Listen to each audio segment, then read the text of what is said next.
किशोर कुमार की आज हम आपको एक कहानी और एक अद्भुत जीवन परिचय देने जा रहे हैं। तो किशोर कुमार भारतीय सिनेमा के एक मशहूर पार्श्व गायक समुदाय में से एक रहे हैं। वे एक अच्छे अभिनेता के रूप में भी जाने जाते हैं। हिंदी फिल्म उद्योग में उन्होंने बंगाली, हिंदी, मराठी, असमी, गुजराती, कन्नड़, भोजपुरी, मलयालम, उड़िया और उर्दू सहित कई भारतीय भाषाओं में गाया था। उन्होंने सर्वश्रेष्ठ पार्श्व गायक के लिए 8 फिल्मफेयर पुरस्कार जीते थे और उस श्रेणी में सबसे ज़्यादा फिल्मफेयर पुरस्कार जीतने का रिकॉर्ड भी बनाया था। उसी साल उन्हें मध्य प्रदेश सरकार द्वारा लता मंगेशकर पुरस्कार से सम्मानित किया गया था। उस वर्ष के बाद से मध्य प्रदेश सरकार ने किशोर कुमार पुरस्कार हिंदी सिनेमा में योगदान के लिए चालू कर दिया था। इनका जन्म आभास कुमार गांगुली के तौर पर 4 अगस्त 1929 को खंडवा, मध्य भारत में हुआ था और उनकी मृत्यु 13 अक्टूबर 1987 को लगभग 58 वर्ष की उम्र में बॉम्बे, महाराष्ट्र में हुई थी। इनकी राष्ट्रीयता भारतीय थी और पेशे से ये एक गायक, अभिनेता, निर्देशक, गीतकार थे और इनके जीवन साथी के रूप में रूमा गुहा, मधुबाला, योगिता बाली, लीना चंदावरकर काफ़ी सारी औरतें इनके जीवन में आई थी और इनके बच्चों का नाम अमित और सुमित कुमार है। ये इन्होंने अपना प्रारंभिक जीवन किस तरह बिताया था ये हम आपको बता देते हैं। किशोर कुमार का मूल नाम आभास कुमार गांगुली था। इनके 4 भाई बहनों में ये चौथे नंबर पर थे।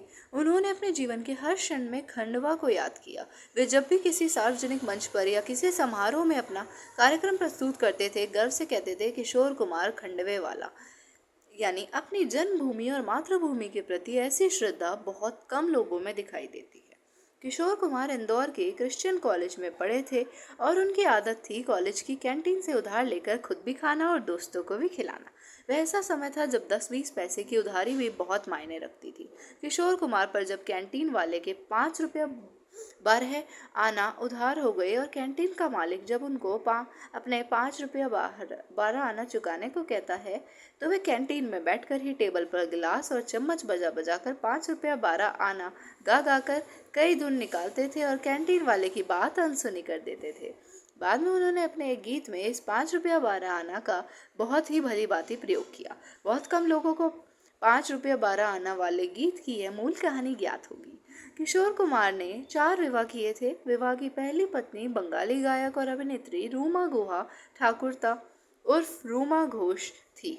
यह विवाह संबंध 1950 से 1958 तक चला। किशोर दा ने दूसरा विवाह अभिनेत्री मधुबाला से किया था, जिन्होंने उनकी घरेलू फिल्म चलती का नाम गाड़ी और झूमो सहित कई फिल्मों में उनके साथ काम किया था। जब किशोर कुमार ने उनके सामने प्रस्ताव रखा, मधुबाला बीमार थी और इलाज के लिए लंदन जाने की योजना बना रही थी। उन्हें वेंट्रिकुलर सेप्टल डिसीज और किशोर कुमार अभी भी रूमा से विवाह बंधन में थे। तलाक के बाद इस जोड़े ने 1960 में सिविल विवाह किया और किशोर कुमार इस्लाम में परिवर्तित हो गए और कथित तौर पर अपना नाम बदलकर करीम अब्दुल कर लिया। उनके माता पिता ने विवाह समारोह में भाग लेने से मना कर दिया था। माता पिता को खुश करने के लिए जोड़े ने हिंदू विवाह पद्धति से भी विवाह किया, लेकिन मधुबाला को कभी भी उन्होंने अपनी बहू के रूप में स्वीकार नहीं किया। विवाह के 1 महीने के भीतर मधुबाला अपने पति किशोर कुमार के घर में तनाव की वजह से बांद्रा में अपने बंगले में वापस चली गई, किंतु वे विवाह में बने रहे। लेकिन मधुबाला के जीवन का बाकी हिस्सा तनाव से भरा रहा। यह संबंध 23 फरवरी 1969 को मधुबाला की मृत्यु के साथ ही समाप्त हो गया था। किशोर दा का तीसरा विवाह योगिता बाली से हुआ, जो 1976 से 4 अगस्त 1978 तक चला। किशोर कुमार का चौथा और अंतिम विवाह 1980 में लीना चंद्रावरकर से हुआ था। किशोर कुमार के 2 बेटे थे, अमित कुमार रूमा के साथ और सुमित कुमार लीना चंदावरकर के साथ। और किशोर कुमार की शुरुआत एक अभिनेता के रूप में फिल्म शिकारी से हुई। इस फिल्म में उनके बड़े भाई अशोक कुमार ने प्रमुख भूमिका निभाई थी। उन्हें पहली बार गाने का मौका मिला 1948 में बनी फिल्म जिद्दी में, जिसमें उन्होंने देव आनंद के लिए गाना गाया। किशोर कुमार के एल सहगल के विशिष्ट प्रशंसक थे, इसलिए उन्होंने यह गीत उन्हीं की शैली में ही गाया। जिद्दी की सफलता के बावजूद उन्हें ना तो पहचान मिली और ना कोई खास काम मिला। उन्होंने 1951 में फणी मजूमदार द्वारा निर्मित फिल्म आंदोलन में हीरो के रूप में काम किया, मगर फिल्म फ्लॉप हो गई। 1954 में उन्होंने बिमल राय की नौकरी में एक बेरोजगार युवक की संवेदनशील भूमिका निभाकर अपनी प्रभावकारी अभिनय प्रतिभा से भी परिचित किया। इसके बाद 1955 में बनी बाप रे बाप, नई दिल्ली, मी मैरी और आशा, और 1958 में बनी चलती का नाम गाड़ी, जिसमें किशोर कुमार ने अपने दोनों भाइयों अशोक कुमार और अनूप कुमार के साथ काम किया और उनकी अभिनेत्री थी मधुबाला। यह भी मज़ेदार बात है कि किशोर कुमार की शुरुआत की कई फिल्मों में मोहम्मद रफ़ी ने किशोर कुमार के साथ के लिए अपनी आवाज़ दी थी। आप सभी का वीडियो को देखने के लिए धन्यवाद। चैनल को लाइक शेयर और सब्सक्राइब करना मत भूलिएगा।